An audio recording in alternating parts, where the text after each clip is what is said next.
Well, behind us is an iconic, infamous building for the showgrounds. Pedro, would you like to tell the viewers what it is? Currently, it's the Agriculture Hall of Fame, but it was, up until 2000, the Claremont Speedway office. And boy, were there some things happening in here. If you could be a fly on the wall in this place for those many, many years, I tell you what, some stories. I'll just tell you one of mine. I'm going to only tell you my stories because I don't tell everyone else's. But on a Friday night, I would get here early and walk up to the office just to say g'day to Con, Wade and all those kind of people. And I would always just stop for about 5-6 seconds and listen. And if I could hear yelling, I wouldn't go in. If it was quiet, I would walk up and say g'day. Only because, you know, you're looking at 3 o'clock in the afternoon, there's competitors coming through the gate, there's probably a lot of people running back and forward, people trying to get in for free. The track curators are trying to do their job, reporting to Con. The caterers are probably trying to fill up the food, and Con have a million things going on, and then try to schedule the night, getting sponsors ready and all that kind of stuff. It wouldn't have been the easiest of jobs, but fun, I'm sure, but wouldn't have been the easiest. Well, I never got here that early, Chase, because I wasn't as important as you.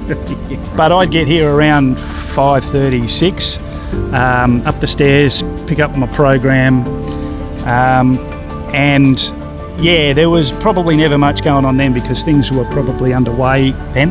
But you know, Linda or Win would be in there and, you know, say g'day. And then after the show, the staff used to come up here and have a beer and a sandwich, and there'd be platters of sandwiches on the tables and cool drink, beer, whatever. Yeah, everyone was looked after. It was just a really social time, and you'd sit down, you know, and chat to Miles and Mick Anderson and all the Ben Keith and some of the drivers had come over if they'd had a good night and there wasn't any dramas. You know, some stayed in the pits, but a lot came over and sat down and chatted. Really, really good time. Here we are on turn 2. Behind me is the turn 2 light tower with the famous clock. Underneath the light tower was another famous point, the Legends Bar, which was filled with so many legends who weren't racing on the night, and even some that may have been. A little bit further around the back straight, against the tree line, we had the CocaCola sign, where kids would fill that up early in the night, and also be up in the trees, hanging out of any vantage point we could get.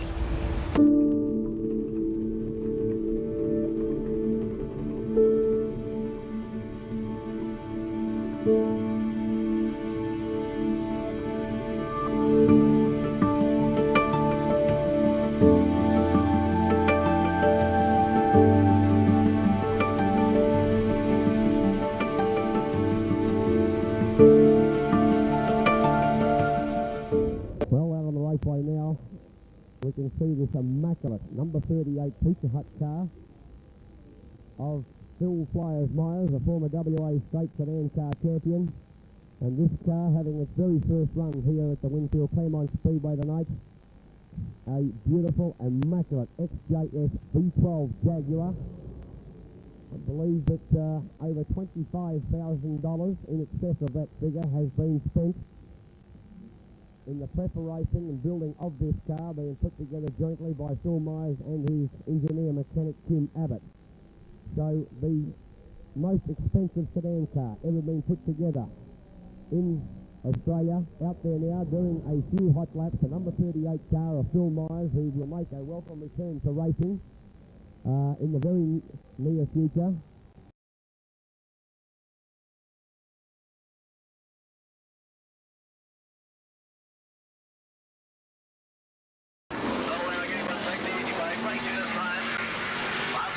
Falls in the second spot, right in behind Myers. They go through turn number 1. Down on the back straight away, past the bumpy Toyota sign, and Myers is hot and he's got 60 as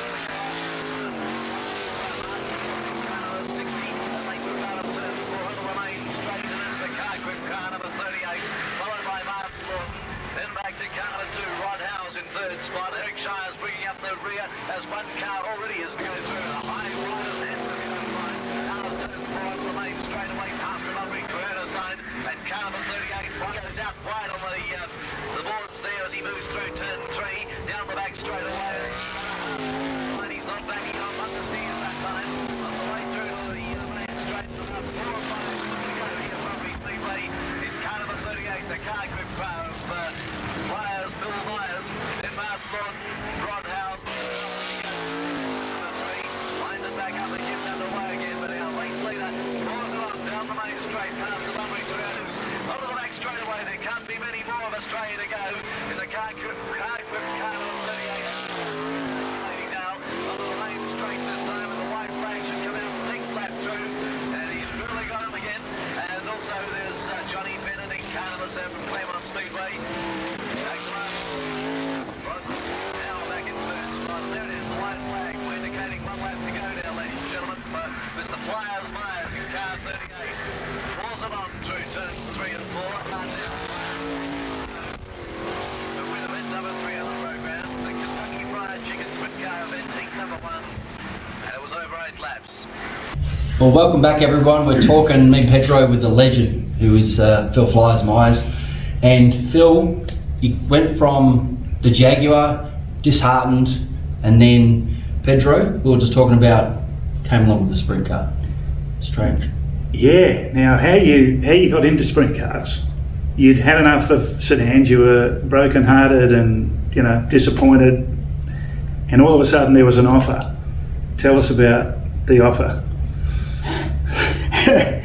Well, I suppose no one would have knocked the offer back if you went to Speedway, because Con Mowbray contacted me, and so I go back a long way with Con. We sort of kept in contact over the years, so much so when in the early part of the years of Speedway, Con was a paint salesman with Walkmere Paints, which I'd said before.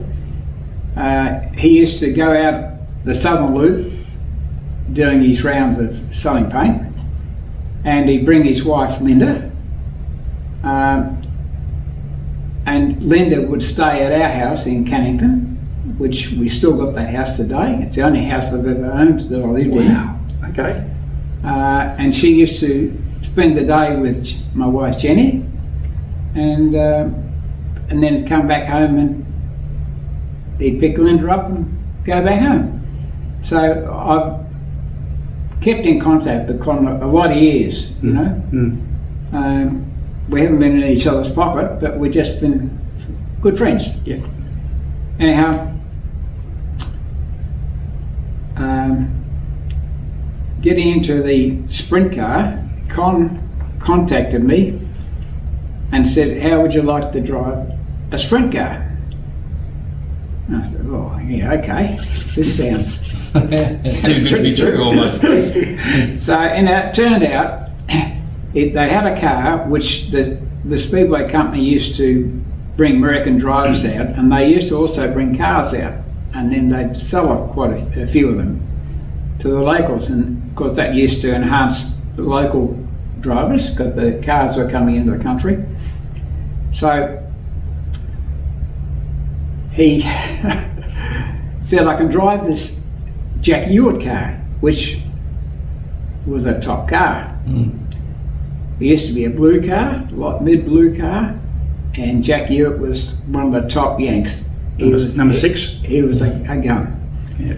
And it had when it come out here, it had a plastic wing on it, core flute, which we used to make signs out of. He had it made into a wing, which was light. You know, how it never fell to pieces in the wind, I'll never know. Anyhow, that was the car that it, and I thought, oh yeah, I'm into this. So anyhow, I had to go and pick the car up from Desna. She was looking after the car apparently, and it had been sitting around for, I don't know, 1 or 2 seasons. Anyhow, much to my disappointment, the white answer got into the car. It wasn't the car that you're thinking. It wasn't the car that I thought I was going to get. The 2-legged white ants. Anyhow, Yeah. that was a Trossel, Thieves. and that was the gun car of the day. Yep. So I took it home, and there was not much any good. A roller chassis, the wheels are all buckled, the tyres are all worn out, didn't have a wings. Because they had to change the wing because it was plastic, Yeah. because the fire actually told Jack, yep, no, you can't run that. Yeah. No engine, it was just nothing. And no spares at all whatsoever. So I then started looking around and acquiring and beg borrowing steel, not stealing, but beg borrowing Yeah. componentry, and back to K-Craft again, making a top wing and the front wing, spare front wing, and that's quite a bit of work in making those wings in those days, you know. And that was something that wing, I made that wing with the old regulations, and sort of unbeknown to me at the time, they changed the regulations back to, I think, so many square metres, or there was a regulation size of the wings. Because they were getting at one stage ridiculously big. This one was a big wing. Yeah. And I'd run that wing until I finished, but even run it in the Australian titles, and nobody picked up on it. That was oversized. I still to this day can't believe how they didn't pick up on it. Yeah. So anyhow, we acquired a motor. Doug McPherson and AAA did the engine work. Got injection. We bought some new injection from I forget who there was, one of the speed shops, but they were oversized. So we had big bore injection on them. They were made for a drag car. Okay. But it worked very successful, that engine. The engine it was only a knotty iron crank engine. It didn't have billet rods or cranks. And it was pretty successful for what we had, you know. We were very low budget. And run the tyres out, re-grooved the tyres, as you do.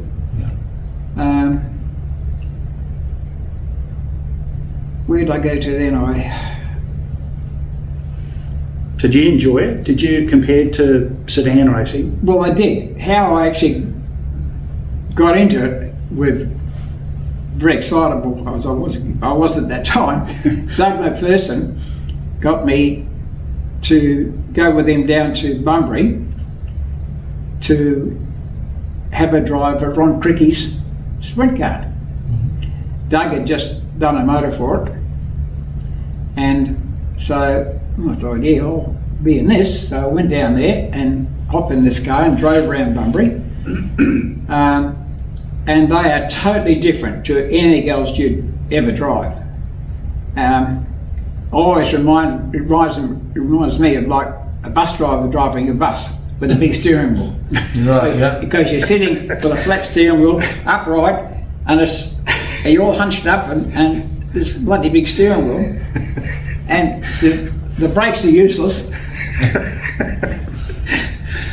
But anyhow, Did you enjoy that first? Do you remember that first? I remember it very well. What 8 was going laps. through your head? Yep. 8 laps. And I thought, hang on, if I keep going, I'm going to crash it. Because the G-forces and the brain and hand and foot combination through the brain, it's all got to work together. And those throttles used to move a lot. Yeah, and the car was rocking around, but it's just, I had to get out of it. So I stopped and we talked about it and did a few things and messed around, and then I got back into it again and it just come together. Yeah. Yeah. And I thought, this is it. Yeah. And that's how I started. Again with Ron Quickie's car, another instance with his car, before the Australian titles, Doug McPherson built a new motor for Ron Quickie, and Doug asked me to go down there and do quite a few laps in the car to get the motor in, for the Australian title. This is at Claremont? At Claremont. Yep. And that car won the Australian title. It did 1985, if people want. 3 days. Sure. 3 days later. Yep. And that car was a call car.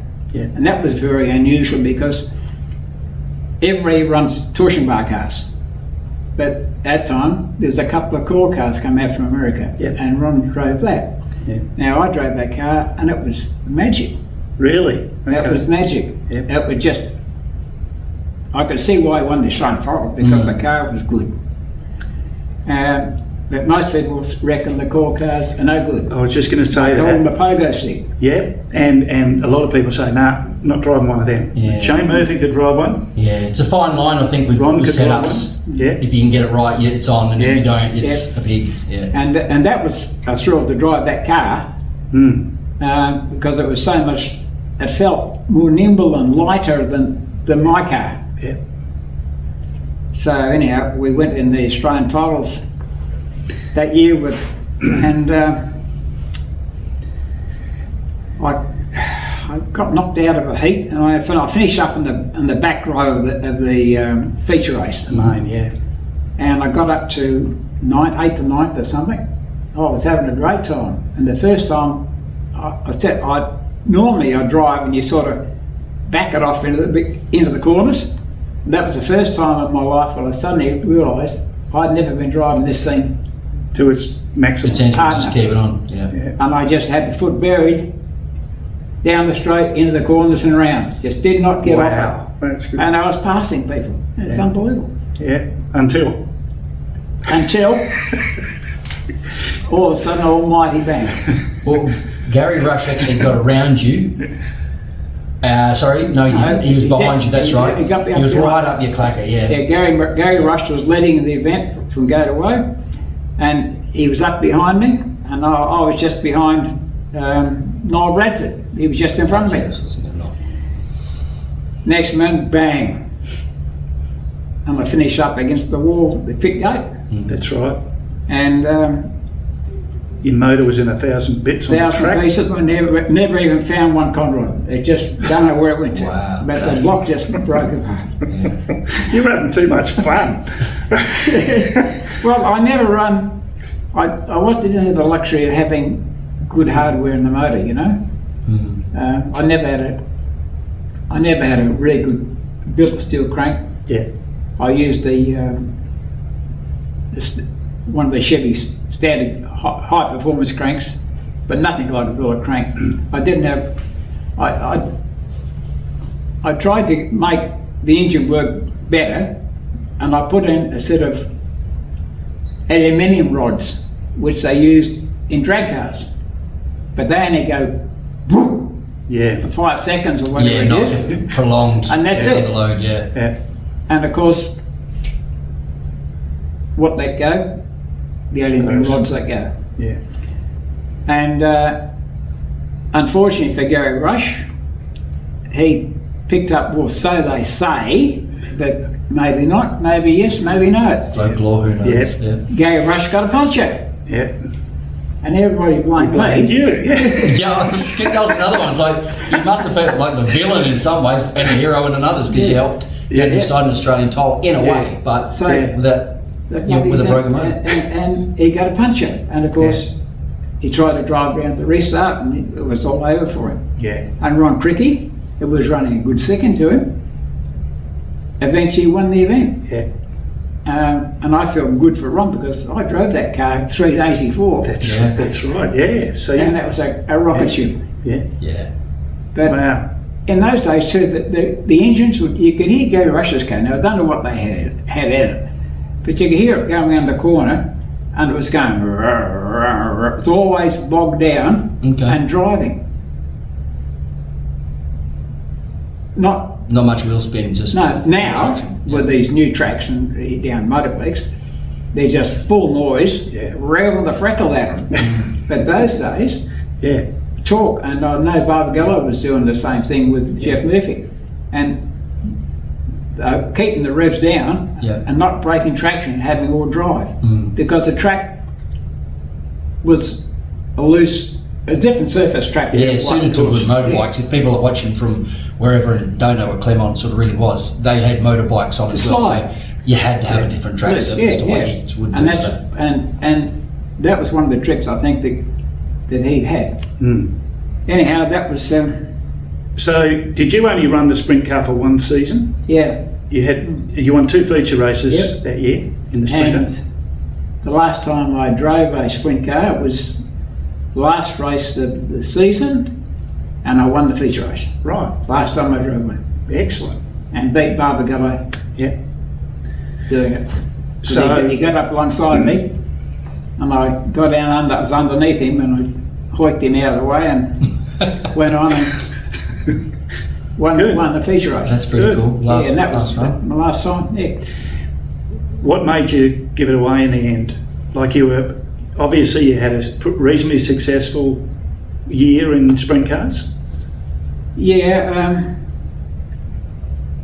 Well, I couldn't come back next year with the finances that I had. You know, you can only spend so much.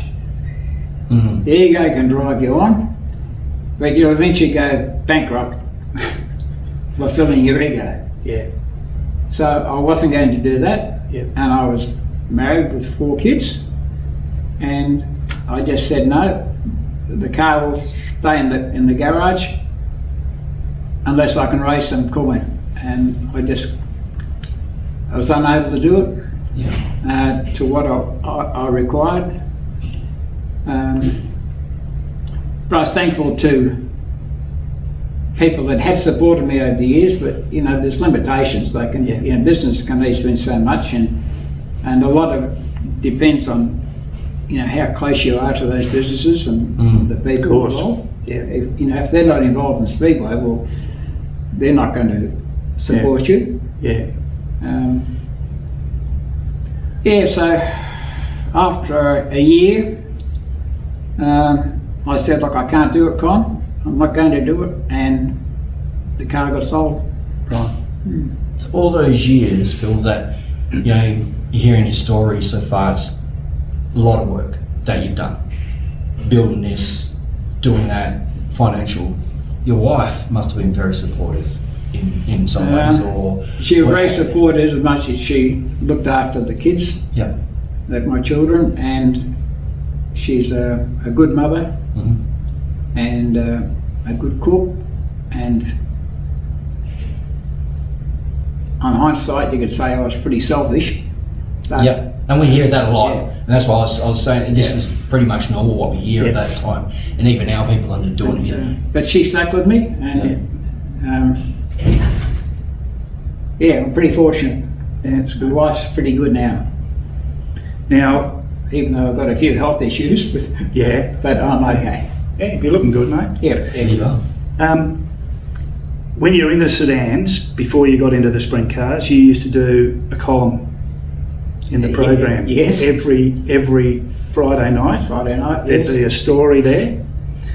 Tell us how you got into that, and how did that come naturally to you, or did you struggle to get, views about? It was on sedans So you would have been in with what was happening in that scene. To a certain extent, although a lot of people didn't really like me, I felt, because I was pretty aggressive with my driving, and they used to stir the boys up a bit, and I always reckoned, wouldn't it beat your shit out of losing? That's why you remember so well, maybe. Yeah, probably. Yeah, you got a But personality. I also won a lot of races. That's right. Yeah. And in a car that probably shouldn't be winning as much as it did at that time. And that's something that I created myself, you know. Yeah. Up against a lot of big V8s that all the boys... Yeah. Well, as you said, they had completely different setups to you. Oh, totally. And yet they thought they needed big fat tyres and everything, but you did it with, you know, Speed car tyres. speed car tyres. Yeah. So it's a credit to you to be able to, you know, find that formula and be able to do it. But you couldn't do it today. No. And today now, you know, the stock sedans, or the sedans that are racing down there, you know, the street stocks and stuff like that. Like some of those cars are going pretty quick. Yeah. But they've got, now the engines are very efficient and getting good horsepower, and they're going pretty quick now. Yeah.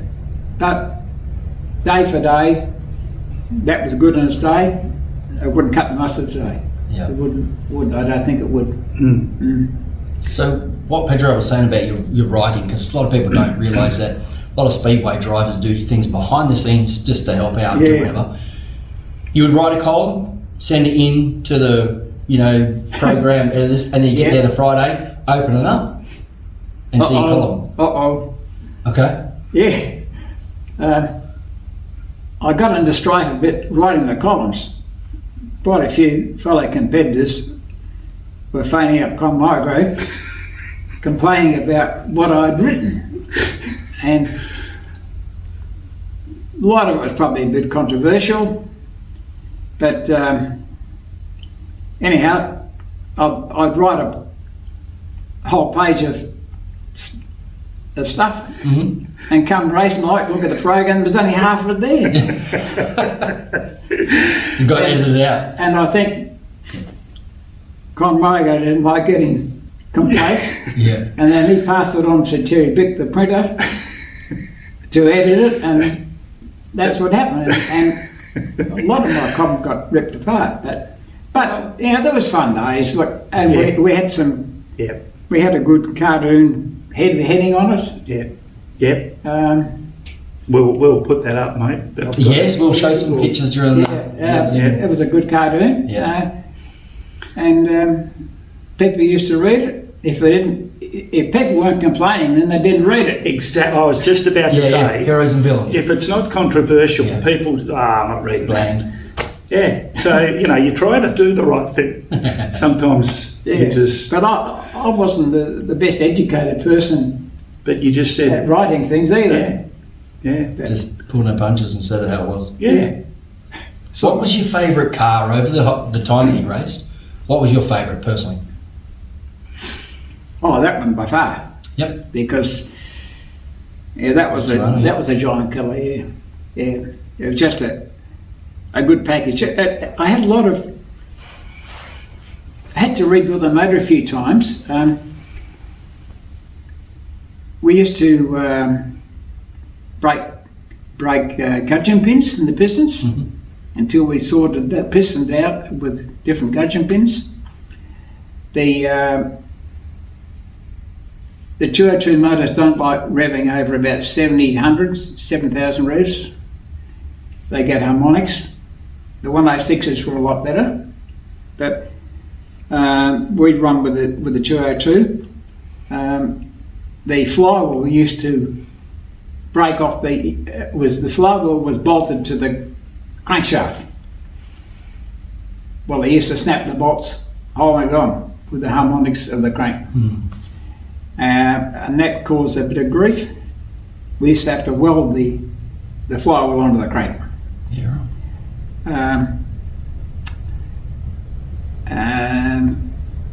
The head because the blow-ups we had quite a few blow-ups, and the head started to shrink with the heat and stuff like that, aluminium head. And we finished up about 16-to-1 compression to finish through shaving the head and repairing it. We didn't use the normal studs with a 202 motor. We went bigger studs and bigger heads and nuts, washers and stuff like that.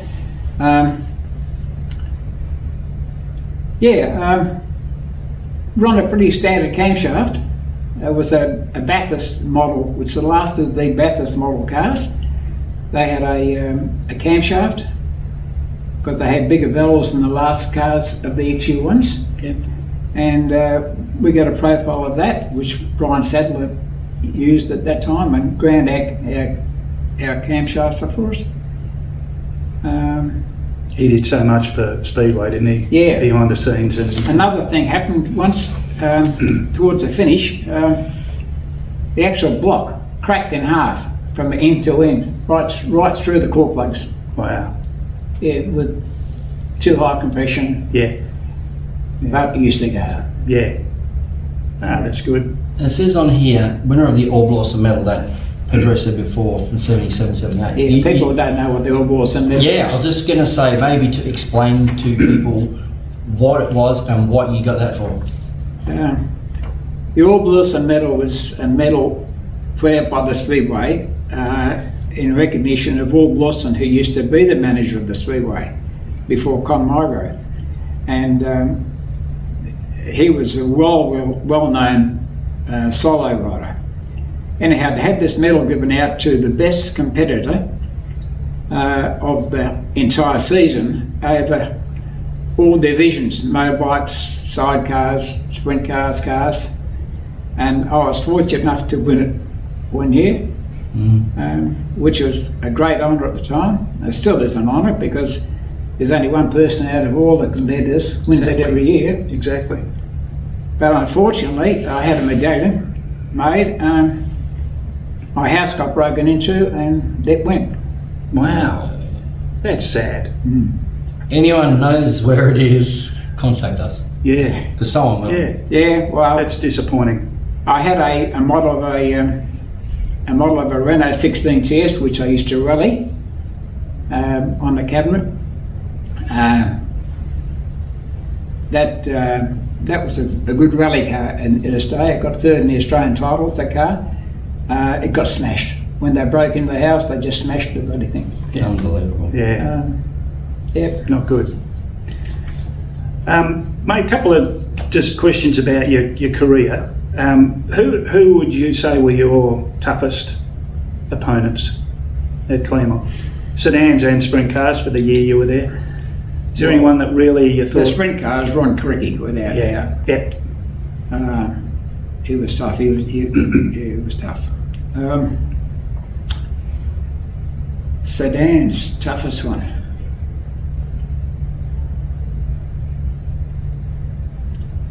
I don't think there was any. I think I had them all beat. That's it, mate. Yeah. What about your favourite? Someone that you like to race with? And go, I love racing with this bloke because he gets me. He understands. Is any of that? Not really, no. No. No, because they're all out there doing their best. Yep. Yeah.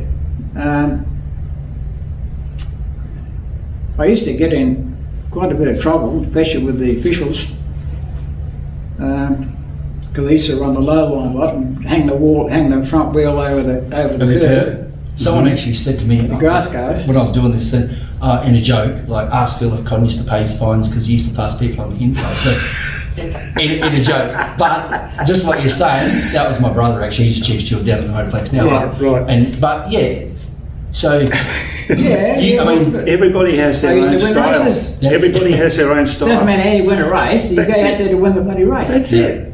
That's it. did you like in a way, if people didn't like you so much, you were like, well, I've got something on, like I've got a little bit of an edge because they're worried about me instead of worried about what they're doing?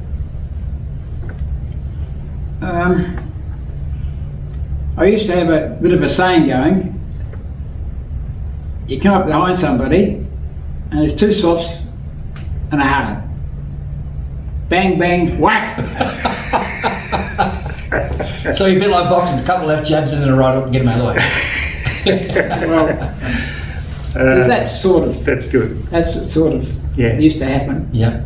And a lot of people hated me because, unfortunately, a lot of people hate winners, you know. Mm-hmm. Yeah. And I used to drive pretty hard, but look, I only have a little car compared to those big V8s. Yeah. And they can move me out of the way easier than I can move them out of the way. That's true. But that's the way Speedway is. Well- You've got to get past a car. And in those days, the top point scorer started at the rear.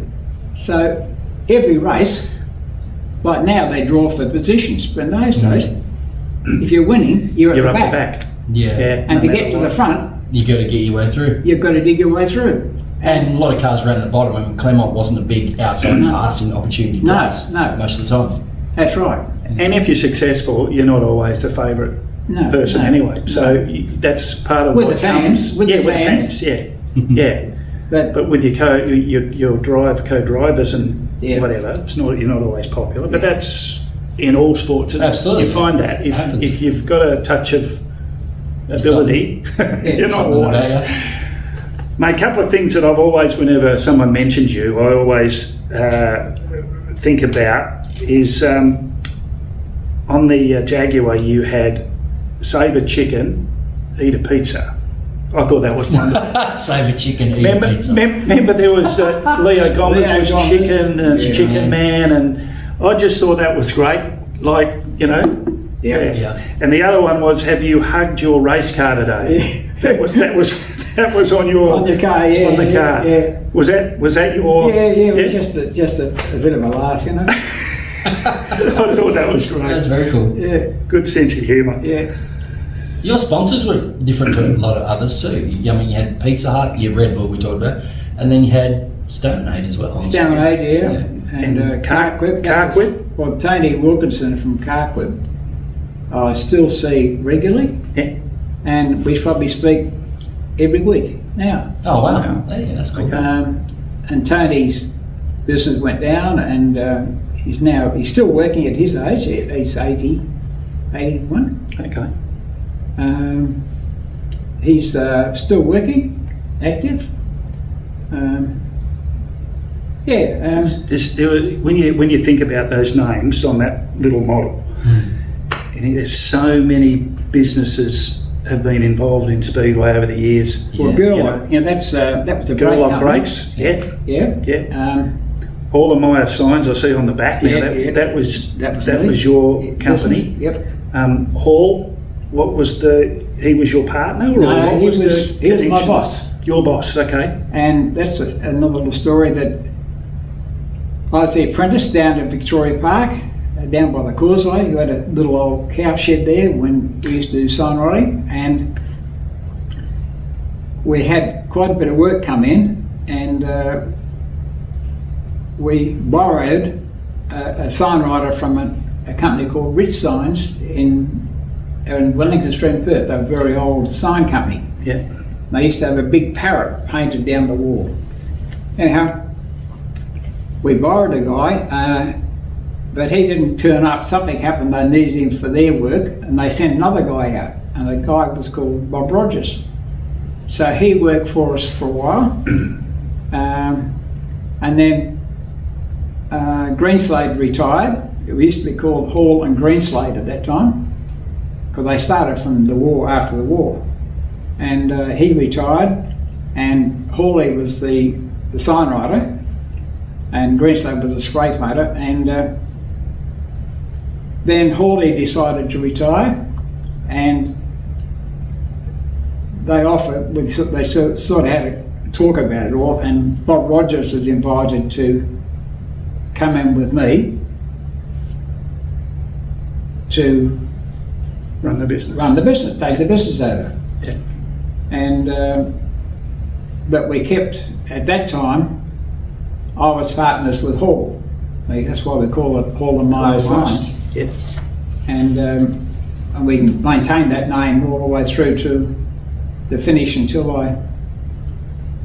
it's another story too about my business episodes with my partner. But So you're retired I now? eventually walked and got out. Yep.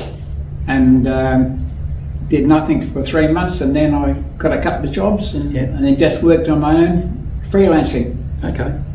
And I'm still doing, I'm 83 now, and I'm still doing Wow. a few gold leaf jobs. I was going to say, are you still doing Yes. Still practicing the got the gold trade? Yes, yep. Good. Wow. Hand Fantastic. Fantastic. signwriting with gold leaf, Fantastic, mate. honour boards and stuff like that. Yeah.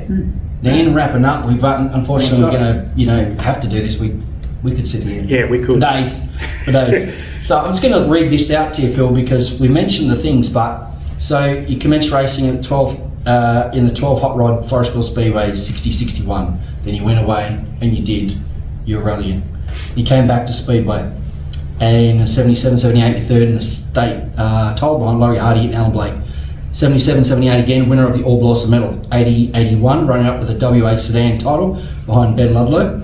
And then 1985, raced the ex-Jack Hewitt Trossel Sprint Car 1985 season. We know what happened there, you just told the story. 2000, you're inducted to the Claremont Hall of Fame in the Speedway sedan class. That's right. You're a feature race winner of 19, 17 in sedans and 2 in sprint cars. How do you feel when I read that to you? A lot of water under the bridge. And I guess you can say there's a lot of guys down there racing that never even won a race. Yep.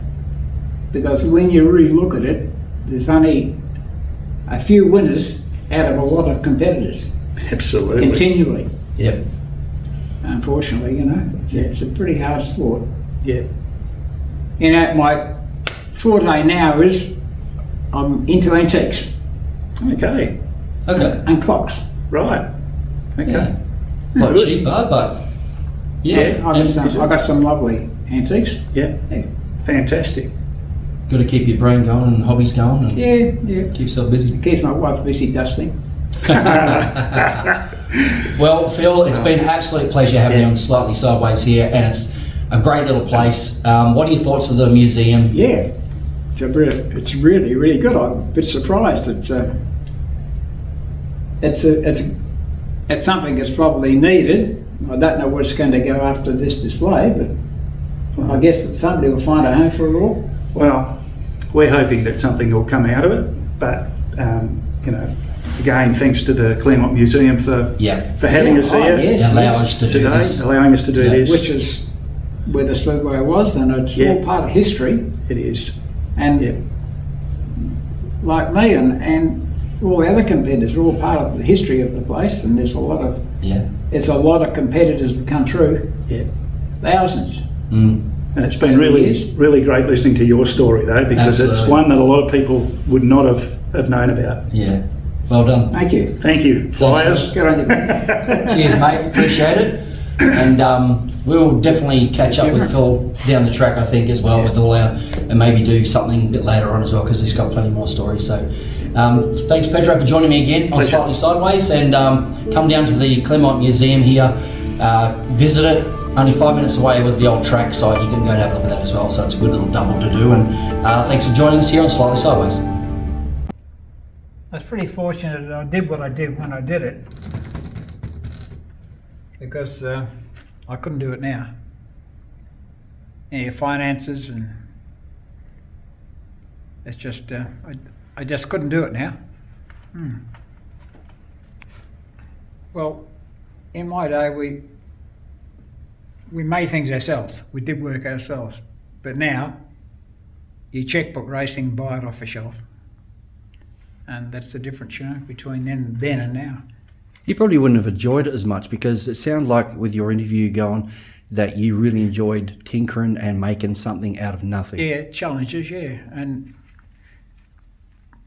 trying to reinvent the wheel, which is probably not the best way to do it, but that's what we did at the time.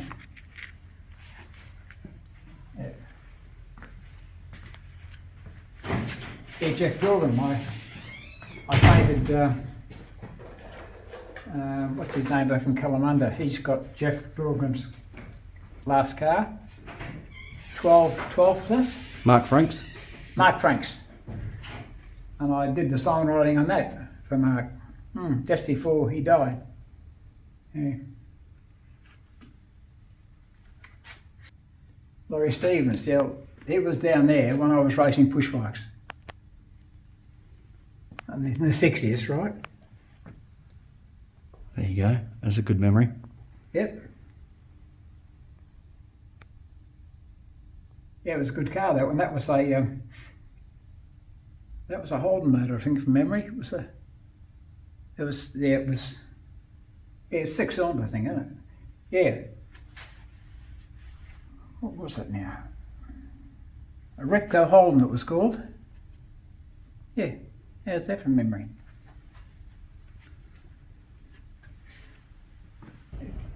Who's this one? Is this Sharon Marriott? It is Sharon. Yeah, well, they finished up with my sprint car. When I sold it, he bought it. I don't know where I went to after that. I think you got to know when to stop. You know, Yep. Racing wise. it just doesn't go on forever.